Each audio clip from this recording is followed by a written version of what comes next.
What is up, you guys? It's your spiritual fairy godmother, and I am back. Okay, I'm not back with another read, but I am back with a let's talk about it. Okay, we're gonna go ahead and get into it. So I got me a herbal cigarette. It has nettles, if that's how you pronounce it, needles, nettles, marshmallow root, and a little bit of rose petals, the little bit that I had left. So we're gonna go ahead and spark that up, and we're finna get into it. Okay, we're finna talk about it. Okay, so y'all know I like to tell y'all kind of like where the conversation stems from, where it came from. And I was watching a video yesterday from this guy named Darius. His mom is a YouTuber, a mukbanger here on YouTube. Her name is B Loves Life. They are from my hometown. They're from Chicago, but they lived for a long time in my hometown, Milwaukee, Wisconsin. And the son is a homosexual, masculine presenting male. However, in the video, he was basically talking about his femininity and how he became comfortable with being feminine as a man in the gay community, with the minority of being a black man while also being a gay man.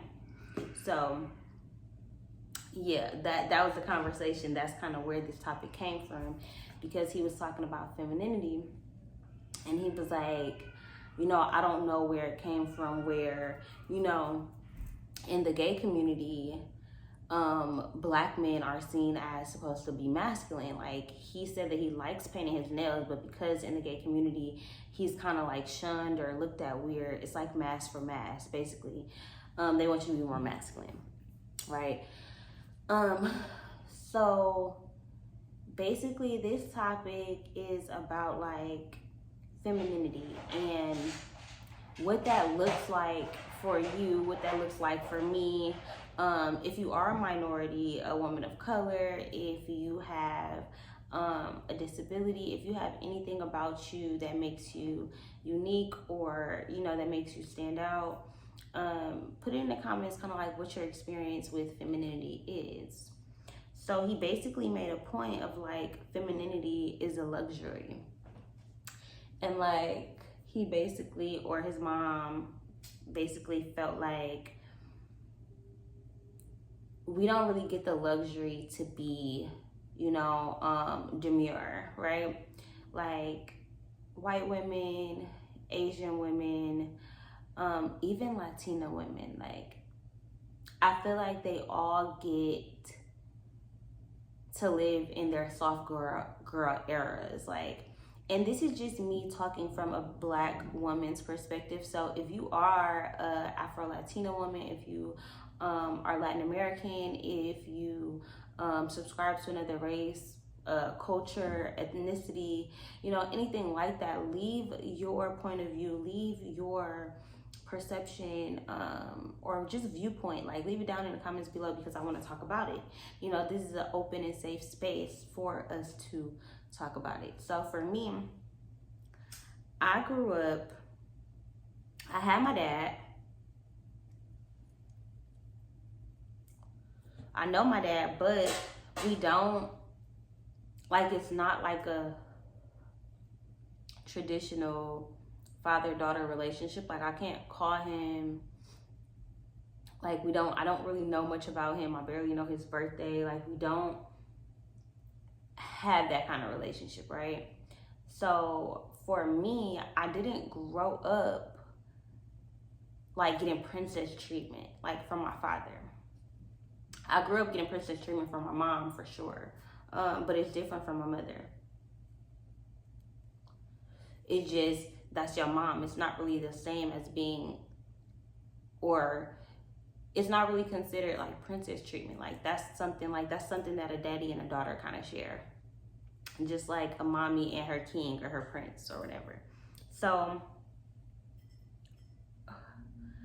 for me, I did grow up seeing my mom like work hard, and my auntie. Like my auntie and my mom are the two people who raised me. I've lived with both of them for mainly my whole life, but a big part of the time it was just my mom. But my auntie, for a majority of my life, has worked 2 jobs. And then my mom has always been a coach, or like she's always done something after school, whether that's been a mentor, whether that's been a dance coach, a cheerleader coach, a tutor, just staying after. Like she cooks for the school, for parties, dances, stuff like that. So I've always been around really, really hardworking women. Even like my godmom, my mother's childhood best friend, she's always had her own businesses my entire life, and I watched her and my mom kind of like work the weekends and work the bar and do the whole entrepreneur thing. So I've never really seen women rest or like sit down or chill or like, you know, like take time for themselves. Like I didn't have a mom who went to the spa. I didn't have a mom who really went to go get her hair done. Like my mom's best friend was a hairdresser, so she just used to do our hair. Like the salon was in her basement. So again, watching somebody be an entrepreneur, watching like a woman work hard and have to grind, you know, that's something that I just grew up with. I would say like in my relationships, I haven't really been in a relationship yet where it's like I just could be soft. Like I didn't have to yell and I didn't have to fight. I've been in multiple abusive relationships where both I was the abuser and the abusee, you know. I remember the first time a man ever put his hands on me, you know, and I feel like because I wouldn't say my second real relationship, a long-term relationship, adult relationship, was a domestic violence relationship. And I feel like ever since then, I've been like fight or flight with men. And I would honestly say like from childhood, if y'all didn't know, I was molested as a child from the ages of 4 to like 11. And I feel like that had a big role, or played a big role in me not really understanding what femininity was. Like to me, femininity meant being a thing that men could touch or harm, hurt,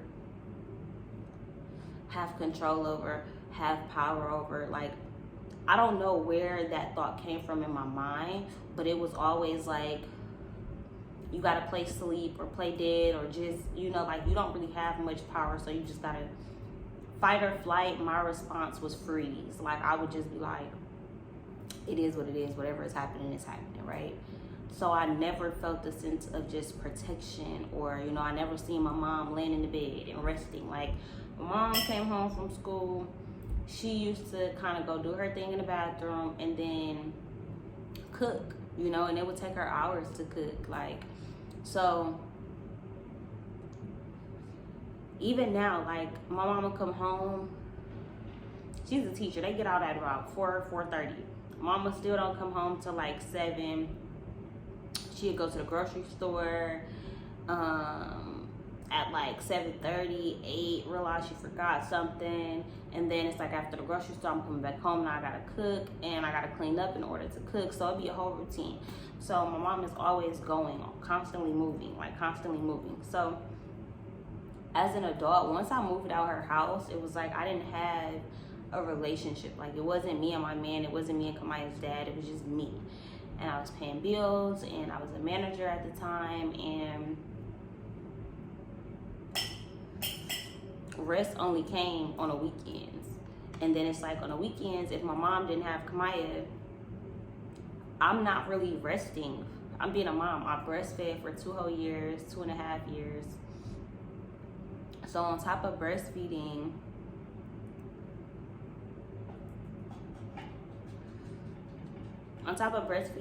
I gotta make meals, I gotta keep the house clean, I got pets, I had a rabbit at the time. Like I've just, since I've been an adult, and I'm young still, I'm only 29, so for, I would say for like the last 9 years of my life, I have kind of just been on go mode. And then before that, like as a kid, I remember I would come home from school and I would just go to sleep. I would pass out.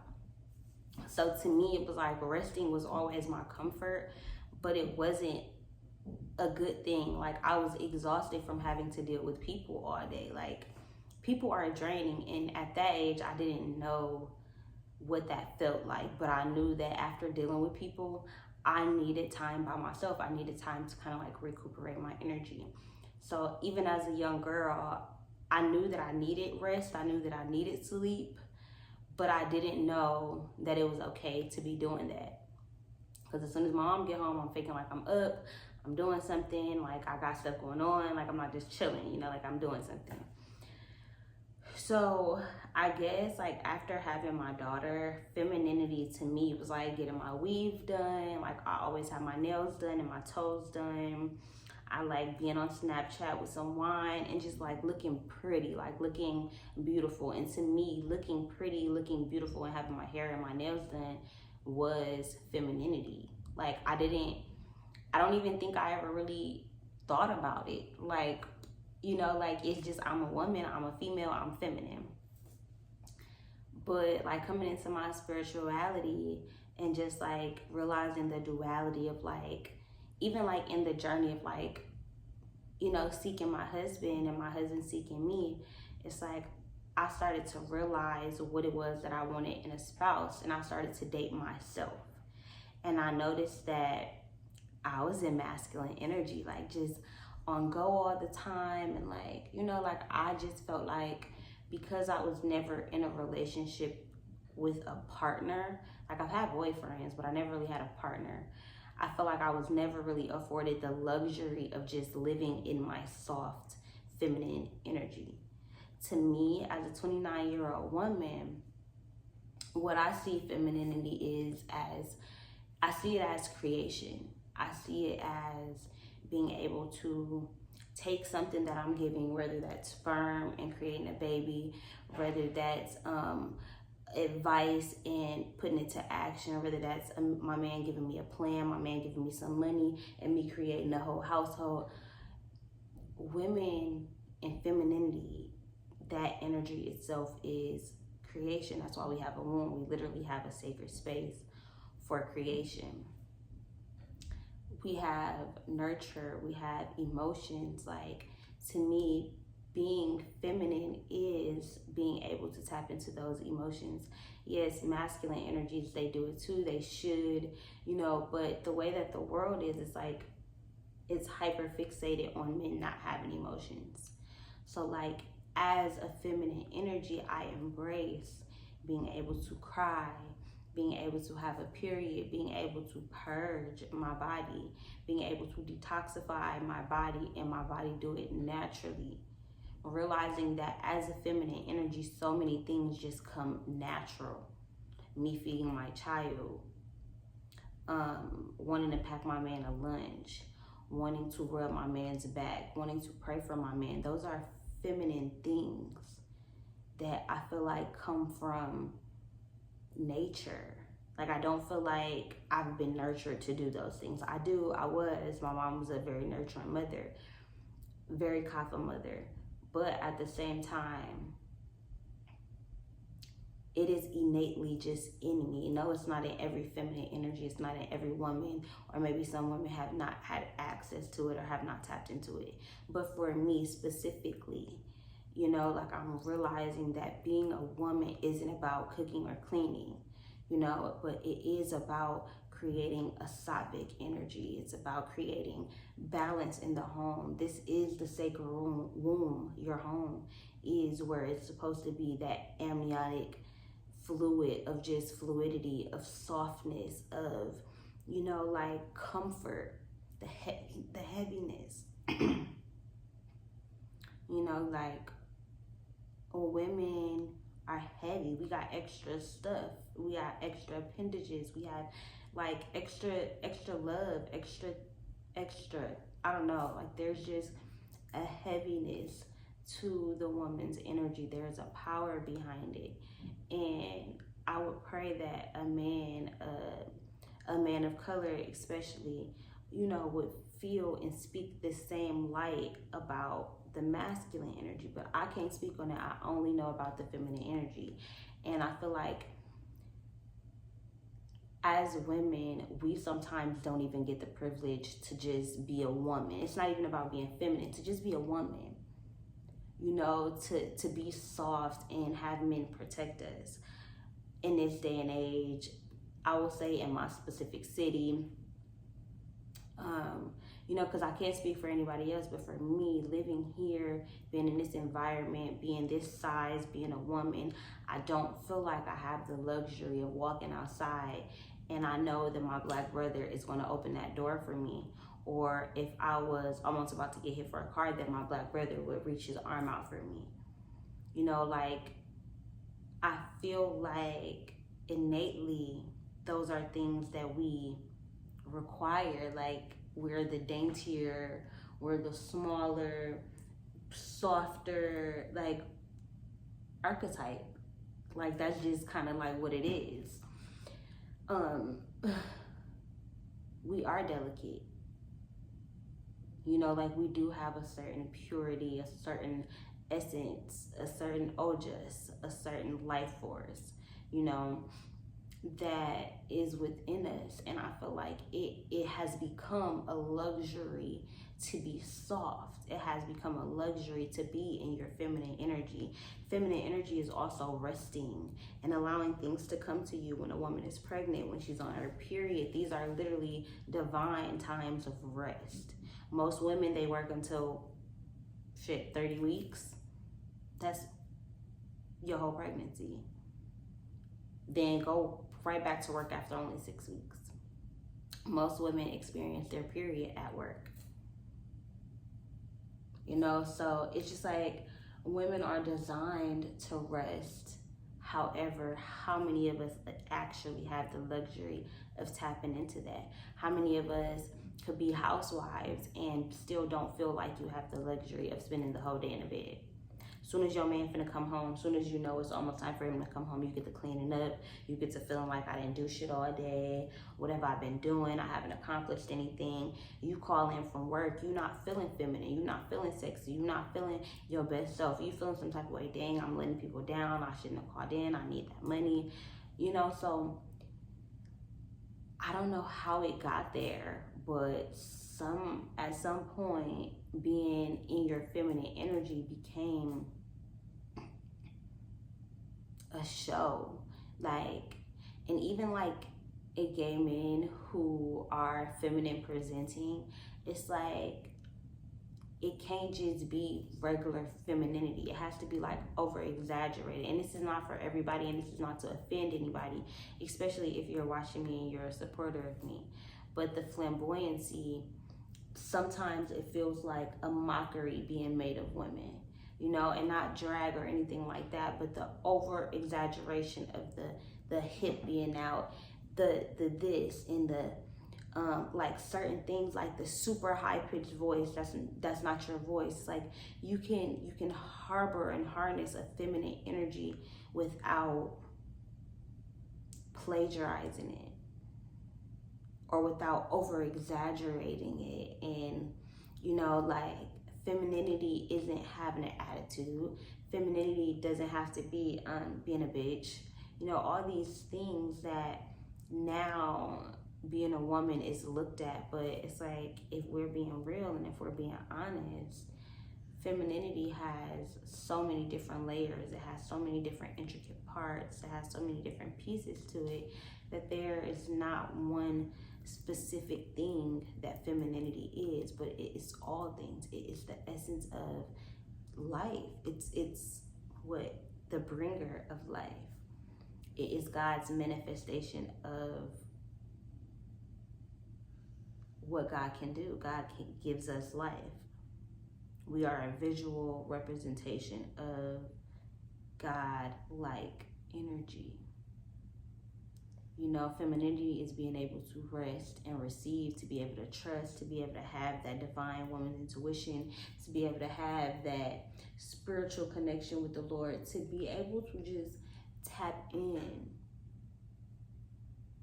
You know, like, the feminine essence is something that is so pure and so sattvic, but also can be so furious, can be so fiery, can be so dense, can be so heavy, sticky, cloudy. Like, there are so many essences behind the feminine energy that is not something that can really be captured or duplicated, replicated. It's not. the feminine energy, the feminine essence, just like the masculine energy, is something that we just have, period. Even the most masculine presenting or tomboyish female still has feminine ojas, still has feminine essence, feminine energy, and still have that life force. And I think it's important that we don't keep allowing femininity to be a luxury, that soft energy where you just know and expect people and men to take care of you. We get to have that expectation. We shouldn't have to lower our standards. We shouldn't have to lower ourselves to appease the patriarchy. That does not make sense. So if you feel like you haven't tapped into your femininity, maybe take some time to write down what femininity means to you. You know, like, how do you exude that? How do you show that? How do you express that? Okay, I hope you guys enjoyed this video. If you did, give this video a thumbs up. Leave a comment down below. Share it to all your social medias. I am out of here, guys.